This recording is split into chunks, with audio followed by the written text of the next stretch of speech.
પાછલા ઘણા દિવસથી જેની તૈયારી ચાલી રહી હતી તેવા 31માં આદિવાસી મહોત્સવનો તાપી સોનગઢમાં રાજ્યકક્ષાના મંત્રી ડોક્ટર જયરામભાઈ ગામિતના હસ્તે ભવ્ય પ્રારંભ કરવામાં આવ્યો, જેમાં અલગ અલગ રાજ્યના આદિવાસી નૃત્ય કલાકારોએ રંગ જમાવ્યો હતો. પરંતુ રમતગમત યુવા સાંસ્કૃતિક વિભાગના તાપીના યોગ્ય આયોજનના અભાવે શ્રોતાઓની પાંખી હાજરીએ સરકારનો ખર્ચ માથે પડ્યો હોય એવી લોકચર્ચાએ જોર પકડ્યો હતો.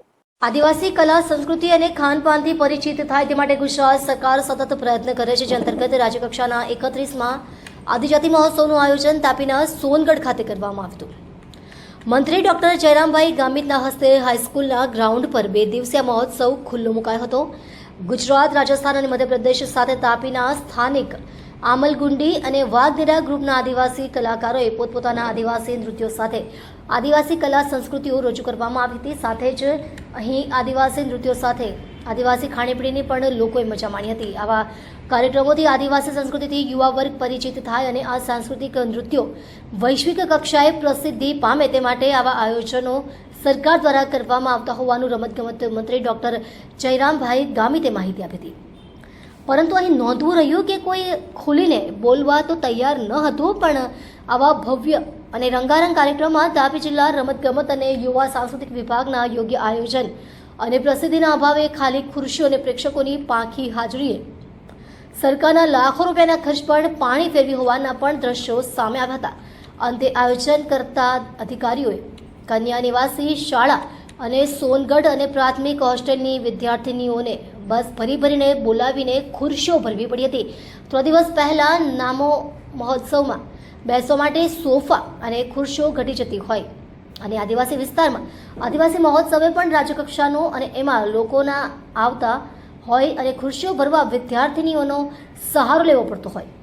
એ આયોજનમાં સંકલનનો અભાવ અને અણઆવડત ન કહેવાય તો બીજું શું કહેવાય. આયોજન અધિકારી બેન અને ભાઈને એમ હતું કે શાળાઓ કોલેજની જેમ ભીડ ભેગી થઈ જશે, ત્યારે એમનો આ ઓવર કોન્ફિડન્સ ખોટો પડ્યો હતો અને સરકારના પૈસાનું પાણી કરવા માટે એમને જવાબદારી સ્વીકારવી જોઈએ એવો ઉપસ્થિત પબ્લિકમાં ગણગણાટ થઈ રહ્યો હતો. રક્ષા ગામિત, તાપી. આજે રાજ્ય કક્ષાનો 31મો આદિજાતિ મહોત્સવનો કાર્યક્રમ તાપી જિલ્લામાં સોનગઢ ખાતે આયોજન કરવામાં આવ્યું છે અને આ કાર્યક્રમ આજે અને આવતીકાલે 2 દિવસ ચાલશે. ત્યારે સમગ્ર આદિવાસી સમાજની જે સાંસ્કૃતિક પરંપરા છે, જે સંસ્કૃતિ છે, એને ટકાવવા માટે વર્ષોથી જે ચાલી આવેલ જે પરંપરા છે એના માટે અહીંયા તમામ સાંસ્કૃતિક કૃતિઓ, આદિવાસી સમાજની જે કળા છે કે બીજી જે આદિવાસી સમાજમાં જે લોકલ વસ્તુઓ જે બનાવે છે એનું પણ અહીંયા આ સ્ટોલોમાં વેચાણ કરવા માટે રાખ્યું છે. એટલે આવનાર દિવસોમાં આદિવાસી સમાજની સંસ્કૃતિ, એમાં ખાસ કરીને અમારા સમાજમાં જે લોકલ જે વસ્તુઓ બને છે, જે રીતે નરેન્દ્રભાઈ મોદી સાહેબ લોકલ ફોર વોકલની જે એમણે અભિયાન ઉપાડ્યું છે, એટલે આગામી દિવસોમાં આત્મનિર્ભર ભારત બનાવવા માટે જે આદિવાસી સમાજ અને ખાસ કરીને ગામડાઓમાં જે વસ્તુઓ બને છે અને એને ટકાવવા માટે પણ સરકાર શ્રી ખૂબ પ્રયત્નો કરે છે. ત્યારે 2047માં જ્યારે વિકસિત ભારત થવાનું છે ત્યારે ખાસ કરીને ગ્રામીણ વિસ્તારમાં જે બનતી વસ્તુઓ અને જે અમારી સંસ્કૃતિ છે એ પણ ખૂબ મહત્વની બની રહેશે. અને આવા કાર્યક્રમો કરવાથી જે સ્થાનિક લોકો છે, જે અમારી બનાવટો છે, એને પણ રોજગારી માટે પણ આવા કાર્યક્રમો કરીને એને રોજગારી માટે પણ આ સારું પ્લેટફોર્મ મળે છે. જે સાંસ્કૃતિક કૃતિઓ છે એને પણ આ મંચ પર આવીને આવનાર દિવસોમાં એમનું પણ બહાર કદાચ જવાનું હોય કે વિદેશ જવાનું હોય તો પણ આ કૃતિઓને આવા કાર્યક્રમોથી પ્લેટફોર્મ મળે છે. હેલો ગાઈસ, જી અમે ગુજરાતના ભરૂચ જિલ્લાના રહેવાસી છીએ. સીધી ઇમરાન ગ્રુપ નામ સીધી ધમાલ નૃત્ય પ્રસ્તુતિ અમે કરીએ છીએ. તે અમારા આજથી તકરીબન 800-850 સાલ થઈ ગયા.